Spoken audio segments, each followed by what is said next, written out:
everyone, it's Andrea and Lily from Too Cool T-shirt Quilts, and we have something really cool to show you. Introducing the Flare Style T-shirt Quilt. It is something so different that you've probably never seen something like this before. And we've made 3 of them so far, and we absolutely love them. The first quilt we made is this colorful one here. We did it in the ROYGBIV. That's the rainbow color. And we had most of the colors throughout the rays pretty well matching. I was really happy with that, considering we just got shirts from where we had them in the back room. In each ray, the designs go from small and they get bigger as the ray gets bigger to the very big at the end. These are really cool. We made this gray one, and this is more of a graduated quilt. This one goes from the light gray, medium gray, into the black. And again, the rays come out of the bottom corner in this one. You can have them come out any corner. And again, the designs go little and they get bigger as you go up. I made this quilt over here because this might be more similar to what our customers may have in the way of t-shirts. They might have a lot of white t-shirts and a couple other individual groupings of shirts. You might have a lot of black shirts where you go black here and colored in between. If you have all black shirts, they would work great, but we would put a thin piece of leading in between the different rays to make them stand out more. There's so many ways that we can use this to really make some really awesome quilts. But there's some things you have to remember about your t-shirts. In each ray, there are 5 to 7 t-shirts, and there are 7 rays. So you're looking at 50 t-shirts just for a quilt like this. So you need a very special grouping of t-shirts. You don't want to mix colors within the ray. It just becomes complicated and your eye can't pick out the one color of each ray. If you have one shirt that's completely different, that might become your focal point, because you do need a shirt that's a focal point down at the bottom or at the top.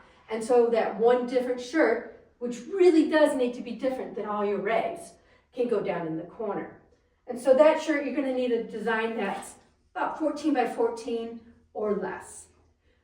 Yeah, maybe your arm to your fingertips, depending on the size of your body. These are pretty large quilts. And with this flare method, you really can't go very small because you just are not going to get the variety, and then your rays are going to become very, very small and short, and they're not going to look good. You really want to have that expanse. So the smallest quilt that we'll make is 72 by 72, which is 6 feet by 6 feet. Then we can go up to a queen size. So we have some latitude to work around. They can be vertical or in portrait mode, like a painting, so long and skinny, or they can be square. Either one we can work with, and we can even make it landscape, depending on what your need is and how you plan on using the quilt. This, again, is not for everybody and every group of shirts. They need to be a very special group of shirts. This would be a very collaborative project. We would work with you step by step, and we'd make sure that this turns out gorgeous. Millie, talk about the quilting. Here's Millie, and she's going to talk about quilting. She is our quilting artist. Hello and welcome. I don't know, I hate being on camera. We have quilted these a little different than our normal quilts. Because we're making the rays one kind of design element, I'm not going to quilt each individual shirt like I normally would on a t-shirt quilt. I'm going to treat the ray as if it is one block. So I'm still kind of, again, we've done 3 of them. We are going to be making more, and because this is such a collaborative process and we're making it up as we go along, no, we're not making it up, we are inventing it. That's the same thing, but you know. This is the first one. I did go a little overboard on the quilting. However, it's really cool, so I'm not going to complain. Although I complained nonstop while quilting it, as it was a pain, and I learned a lot from doing it. So, Each ray on the ROYGBIV quilt has a matching thread color.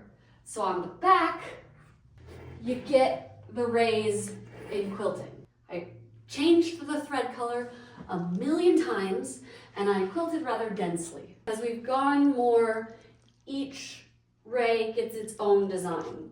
So squiggles, loops, squiggles, loops, squiggles, loops, squiggles. That is one way we're doing it, is alternating.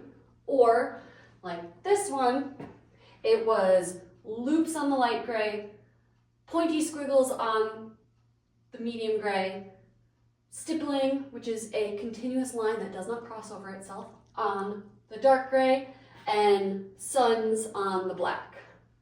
We also changed thread color on this one, so you can see the light gradient on the back. On this one, we chose one thread color that looked good on all of the rays. It's very obvious on this one that the quilting alternates back and forth, and you can see it. It's a clear delineation. If you have any ideas that you're thinking, if you want a flare quilt, and you say, I have the perfect set of t-shirts, and we go through the process and work everything out with you, we can sit down and chat about what of our 3 different type of methods you'd like, and we can go from there. Again, we're still inventing this, and we want you guys to be part of it with us. We love these quilts, and we love the fact that we are continuing to innovate in the t-shirt quilt world. We started with the block style, which had variable size blocks, puzzle style. We invented that back in the early 1990s. Oh gosh, don't say that. You're old. And then we went to the stained glass style, which had our puzzle style with the thin leading in it that made it look like a stained glass. Don't forget all the borders that we invented. Oh, we invented so many different borders, and now we've come up with a flare quilt. So we're excited to continue to innovate and create things that people have not done with t-shirts before, and it's so much fun. What do they say? We have too many t-shirts. Everybody has too many t-shirts, and this is a way to make something beautiful. Something too cool, you might even say. Something too cool, and something you can pass down to your grandkids.